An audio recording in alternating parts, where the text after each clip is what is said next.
10ാം ക്ലാസ്സിലെ സമാന്തര ശ്രേണികൾ arithmetic sequence എന്ന അധ്യായത്തിലെ ടേം കണക്ഷൻസ് പദബന്ധങ്ങൾ എന്ന ഒരു ടോപ്പിക്കാണ് ഇവിടെ നോക്കാൻ പോകുന്നത്. ഒരു സമാന്തര ശ്രേണിയിലെ ഏതെങ്കിലും ഒരു പദത്തിൽ നിന്നും തുല്യ അകലത്തിൽ മുന്നിലോട്ടോ തുല്യ അകലത്തിൽ പിന്നിലോട്ടോ ഉള്ള പദങ്ങളുടെ തുകകൾ തമ്മിലുള്ള ബന്ധം എന്തെന്നാണ് നമ്മൾ പഠിക്കുന്നത്. ഇവിടെ പൊതുവ്യത്യാസം 4 ആയിട്ടുള്ള ഒരു സമാന്തര ശ്രേണി തന്നിട്ടുണ്ട്. 22 എന്ന പദം ഇവിടെ മാർക്ക് ചെയ്തിട്ടുണ്ട്. ഈ 22-ൽ നിന്നും ഒരു പൊസിഷൻ മുന്നിലോട്ട് പോകുമ്പോൾ 26-ഉം ഒരു പൊസിഷൻ ബാക്കിലോട്ട് പോകുമ്പോൾ 18-ഉമാണ്. 18 + 26 ആഡ് ചെയ്യുമ്പോൾ നമുക്ക് കിട്ടുന്നത് 44 ആണ്. അടുത്തത് 22-വിൽ നിന്നും 2 പൊസിഷൻ മുന്നിലോട്ട് പോകുമ്പോൾ 30-യും അതേപോലെ 2 പൊസിഷൻ ബാക്കിലോട്ട് പോകുമ്പോൾ 14-ഉമാണ് കിട്ടുന്നത്. ഈ 30 + 14 എന്ത് വരും? അതും എന്ത് തന്നെയാണ്? 44 തന്നെയാണ്.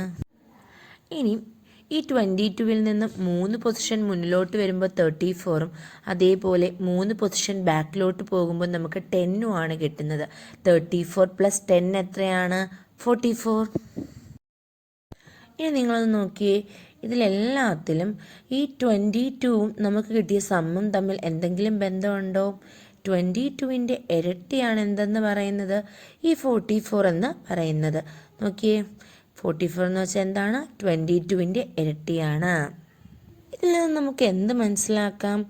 ഒരു സമാന്തര ശ്രേണിയിലെ ഏതെങ്കിലും ഒരു പദത്തിൽ നിന്നും തുല്യ പൊസിഷൻ മുന്നിലോട്ടോ തുല്യ പൊസിഷൻ ബാക്കിലോട്ടുമുള്ള പദങ്ങളുടെ തുക എന്ന് പറയുന്നത് ആ നടുക്ക് വരുന്ന പദത്തിൻ്റെ ഇരട്ടിയായിരിക്കും. മിഡിലിൽ വരുന്ന ടേമിൻ്റെ ട്വൈസ് ആയിരിക്കും എന്തെന്ന് പറയുന്നത്? ഈ സമ്മെന്ന് പറയുന്നത്. നമുക്കിത് എക്സാമിന് ക്വസ്റ്റ്യൻ വരുമ്പോൾ ചിലപ്പോൾ ഇങ്ങനെയായിരിക്കും വരിക. ഒരു സമാന്തര ശ്രേണിയുടെ 4-ാം പദം 10 ആണ്. അങ്ങനെയെങ്കിൽ 5-ാം പദത്തിൻ്റെയും 3-ാം പദത്തിൻ്റെയും തുക എന്താണ്? ഇങ്ങനെയൊക്കെ ആയിരിക്കും ക്വസ്റ്റ്യൻ വരിക. അപ്പോൾ ഇങ്ങനെയുള്ള ക്വസ്റ്റ്യൻ വരുമ്പോൾ നമുക്ക് പെട്ടെന്ന് മനസ്സിലാകാൻ വേണ്ടിയിട്ട് വേറൊരു രീതിയിൽ കൂടി ഇത് പറയാം. ഇപ്പോൾ ഞാൻ ഇവിടുത്തെ ഈ സമാന്തര ശ്രേണിയിൽ ഓരോ പദത്തിനും അതിൻ്റെ നമ്പർ ഇടുവാണ്. 6 1-ാം പദം, 10 2-ാം പദം, 14 3-ാം പദം, അങ്ങനെ. ഇനി നമുക്കിതിനെ പദങ്ങളുമായി കണക്ട് ചെയ്തൊന്ന് എഴുതാം. ഇവിടെ 18 എന്ന് പറയുന്നത് 4-ാം പദവും 26 എന്ന് പറയുന്നത് 6-ാം പദവും അല്ലേ? അപ്പോൾ x4 + x6 എന്തെന്ന് എഴുതാൻ പറ്റും നമുക്ക്? നടുക്ക് വന്ന പദം ഏതാണ്? 5-ാം പദം. 5-ാം പദത്തിൻ്റെ ഇരട്ടി, അതായത് x5 × 2 എന്ന് എഴുതാം. ഇനി അടുത്തതൊന്ന് നോക്കിയേ, 30 എന്ന് പറയുന്നത് 7-ാം പദവും 14 എന്ന് പറയുന്നത് എത്രാമത്തെ ടേമാണ്? 3-ാമത്തെ ടേമാണ്. അപ്പം നമുക്ക് എങ്ങനെ എഴുതാം? x7 + x3 എന്തെന്ന് എഴുതാം? അതും എന്താണ്? 44 ആണ്. അതായത് 5-ാം പദത്തിൻ്റെ 5th ടേമിൻ്റെ ട്വൈസ്. നമുക്ക് എങ്ങനെ എഴുതാം? x5 × 2 എന്ന് എഴുതാം. ഇതേപോലെ അടുത്തതും എഴുതാം. x1 + x5 × 2 ആയിരിക്കും. എന്താണ് ഇവിടുത്തെ കണക്ഷൻ എന്ന് പറയുന്നത്? നിങ്ങൾ നോക്കി, നമുക്ക് ഈ ടേംസ് തന്നാൽ എങ്ങനെ പെട്ടെന്ന് പറയാൻ പറ്റും? നോക്കിയേ, x4-ഉം x6-ഉം അവയുടെ സമ്മെന്ന് പറയുന്നത് x5-ൻ്റെ ട്വൈസ് ആണ്. അപ്പോൾ ആ 4-ഉം 6-ഉം ആ പൊസിഷനുകൾ നമ്മളൊന്ന് ആഡ് ചെയ്ത് നോക്കിയേ. 4 + 6 എത്രയാണ്? 10 ആണ്. 10-ൻ്റെ പകുതി എത്രയാണ്? 5 ആണ്. അപ്പോൾ x5 × 2. ഇനി അടുത്ത നോക്കിയേ, പൊസിഷൻസ് നോക്കിയേ, 7th ടേമും 3rd ടേമും അവയുടെ സമ്മ് നോക്കിയേ. 7 + 3 പൊസിഷൻ്റെ സമ്മ് എന്താണ്? 10 ആണ്. 10-ൻ്റെ പകുതി 5 ആണ്. അതായത് 5th ടേമിൻ്റെ ട്വൈസ്. എന്നാൽ നിങ്ങൾ ഇതൊന്ന് പറഞ്ഞേ, x1 + x5 × 2. അപ്പോൾ സ്വാഭാവികമായിട്ട് അവിടെ എന്ത് വരണം? x9 വരണം അല്ലേ? എങ്കിലല്ലേ 1 + 9 10. 10-ൻ്റെ പകുതി നമുക്ക് എന്ത് കിട്ടുള്ളൂ? x5 കിട്ടുള്ളൂ. ഇപ്പോൾ എക്സാമിന് നിങ്ങൾ വന്നാൽ എന്താ ചെയ്യേണ്ടത്? ഇപ്പോൾ നിങ്ങൾക്ക് ഏതെങ്കിലും 2 ടേമിൻ്റെ സമ്മ കണ്ടുപിടിക്കണം. ഇപ്പോൾ എക്സാമ്പിളായിട്ട് x10-ഉം x10+, അതായത് 10th ടേമിൻ്റെയും 4th ടേമിൻ്റെയും സമ്മ എത്രയാണെന്ന് ചോദിച്ചേക്കുവാണ്. അപ്പോൾ നിങ്ങൾ നോക്കുക, 10 + 7 10 + 4 എത്രയാണ്? 14 ആണ്. ആ 14-ൻ്റെ പകുതി എടുക്കുക. മനസ്സിലായോ? പൊസിഷൻ്റെ സമ്മ് എന്താണെന്ന് നോക്കുക, അതിൻ്റെ പകുതി എടുക്കുക. ഇവിടെ ഇപ്പോൾ 10 + 4 എന്താണ്? 14 ആണ്. 14-ൻ്റെ പകുതി 7 ആണ്. എന്നിട്ട് ക്വസ്റ്റ്യനിൽ നോക്കുക, 7th ടേം നിങ്ങൾക്ക് തന്നിട്ടുണ്ടോ, അല്ലെങ്കിൽ അത് കണ്ടുപിടിക്കാൻ പറ്റുന്നുണ്ടോ എന്ന് നിങ്ങൾ എന്ത് ചെയ്യുക? ക്വസ്റ്റ്യനിൽ നോക്കുക. നമുക്ക് 1-2 എക്സാമ്പിൾസ് കൂടി നോക്കാം കേട്ടോ. ഇവിടെ ഇപ്പോൾ വേറൊരു അരിത്തമെറ്റിക് സീക്വൻസ് തന്നിട്ടുണ്ട്. 5, 10, 15, 20, 25. ഇവിടെ നമ്മളിപ്പോൾ 15 വട്ടം ഇടുവാണ്, അതായത് 15 വെച്ച് പറയുവാണ് കേട്ടോ. 15ൻ്റെ ഒരു പൊസിഷൻ മുന്നിലോട്ടുള്ളത് 20യും ഒരു പൊസിഷൻ ബാക്കിലോട്ടുള്ളത് എന്തുമാണ്? 10ഉമാണ്. അപ്പോൾ നോക്കി ഒന്ന്, 10 + 20 എന്ത് വരും? ആ 15ൻ്റെ ട്വൈസ് അല്ലേ? 15 × 2 അല്ലേ 30 എന്ന് പറയുന്നത്. ഇനി നിങ്ങളൊന്ന് നോക്കിയേ, ഇവിടെ 15 എന്ന് പറയുന്നത് എന്താണ്? തേർഡ് ടേം ആണല്ലേ.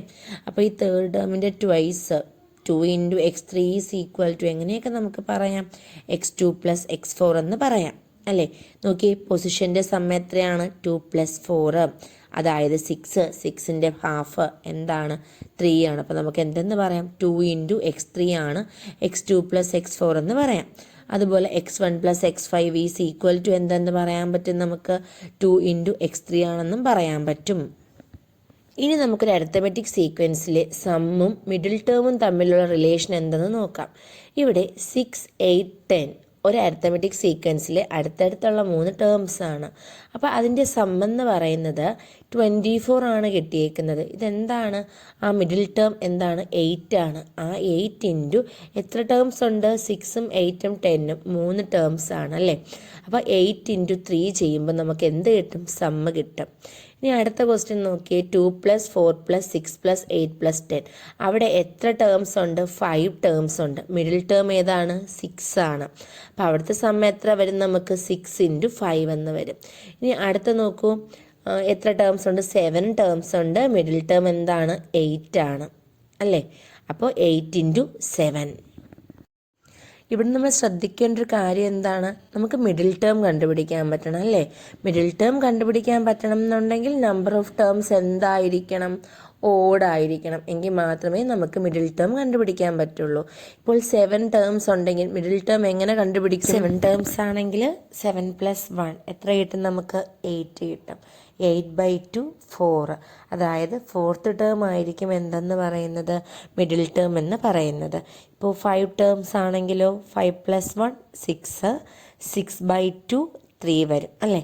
അപ്പോൾ തേർഡ് ടേം ആയിരിക്കും മിഡിൽ ടേം. അപ്പോൾ നമ്മൾ എന്താ പറഞ്ഞത്?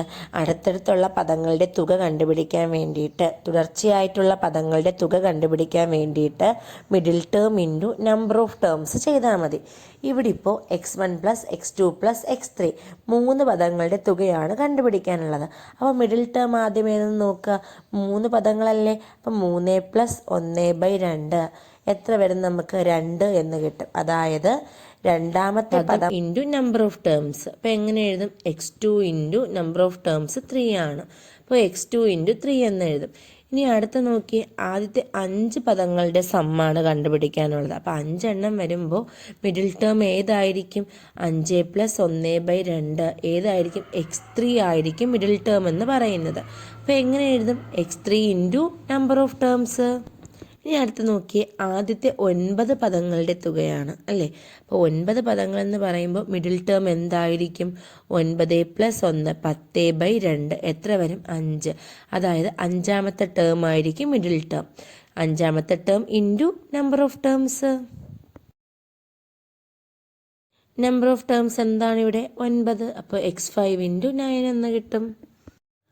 ഇനിതാ ഈ ഒരു ക്വസ്റ്റ്യൻ ഒന്ന് നോക്കിയേ. 2 + 4 + 6 + 8 + 10 + 12 + 40 ഒരു അരിത്തമെറ്റിക് സീക്വൻസ് ആണല്ലേ. എന്ന് വെച്ചാൽ 2 വെച്ച് കൂടി പോകുന്നൊരു സീക്വൻസ് ആണ്. അപ്പോൾ ഇതിൻ്റെ സമ്മ എങ്ങനെ കണ്ടുപിടിക്കും? ടേംസ് ഉണ്ട് നമുക്ക്? 2, 4, 6, 7 ടേംസ് ഉണ്ടല്ലേ. അപ്പോൾ 7 ടേം എന്ന് പറയുമ്പോൾ മിഡിലിൽ വരുന്നത് ഏതായിരിക്കും? 7 + 1/2 8/2 എത്രയാ? 4ാമത്തെ പദമായിരിക്കും ഇല്ലേ. ഇപ്പോൾ ഇവിടുത്തെ 4ാമത്തെ പദം ഏതാണ്? 8 ആണ് ഇവിടുത്തെ 4ാമത്തെ പദം എന്ന് പറയുന്നത്. അപ്പോൾ 8 × number of terms. Number of terms ഇവിടെ 7 ആണ്. അപ്പോൾ 8 × 7 = എന്തെന്ന് വരും? 56 എന്ന് വരും. ഇത് നമുക്കൊരു ഇക്വേഷനായിട്ട് എങ്ങനെ പറയാം? കുറച്ച് പദങ്ങൾ തന്നിട്ട് അവയുടെ സം കണ്ടുപിടിക്കാൻ പറഞ്ഞാൽ നമ്പർ ഓഫ് ടേംസ് ഓഡാണ്, ഒറ്റസംഖ്യയാണ് എന്നുണ്ടെങ്കിൽ middle term × number of term. നമ്മളിപ്പോൾ പറഞ്ഞ കാര്യം ഒരു ബോക്സ് ആക്കി ടെക്സ്റ്റ് ബുക്കിൽ കൊടുത്തിട്ടുണ്ട്. അതിൽ ആഡ് ചെയ്യുന്നുണ്ട്. ഒരു സമാന്തര ശ്രേണിയിലെ ഒരു പദത്തിൻ്റെ മുന്നിലും പിന്നിലും ഒരേ അകലത്തിലുള്ള 2 പദങ്ങളുടെ തുക നടുവിലെ പദത്തിൻ്റെ 2 മടങ്ങാണ്. അതുപോലെ തന്നെ ഒരു സമാന്തര ശ്രേണിയിലെ ഒരു പദത്തിൻ്റെയും അതിൻ്റെ മുന്നിലും പിന്നിലും തുടർച്ചയായ ഒരേ എണ്ണം പദങ്ങളുടെയും തുക നടുവിലെ പദത്തിൻ്റെയും മൊത്തം പദങ്ങളുടെ എണ്ണത്തിൻ്റെയും ഗുണനഫലമാണ്. രണ്ടാമത് പറഞ്ഞത് നമുക്ക് വേറൊരു രീതിയിലും പറയാം. ഒരു സമാന്തര ശ്രേണിയിലെ തുടർച്ചയായ കുറേ പദങ്ങളുടെ എണ്ണം ഒറ്റസംഖ്യയായി എടുത്താൽ അവയുടെ തുക നടുവിലെ പദത്തിൻ്റെയും പദങ്ങളുടെ എണ്ണത്തിൻ്റെയും ഗുണനഫലമാണ്. ഇതാണ് നമ്മൾ സിമ്പിളായിട്ട് സമ്മ് കണ്ടുപിടിക്കാൻ വേണ്ടിയിട്ട് മിഡിൽ ടേം, മധ്യപദം ഇൻറ്റു നമ്പർ ഓഫ് ടേംസ് എന്ന് പറഞ്ഞത്.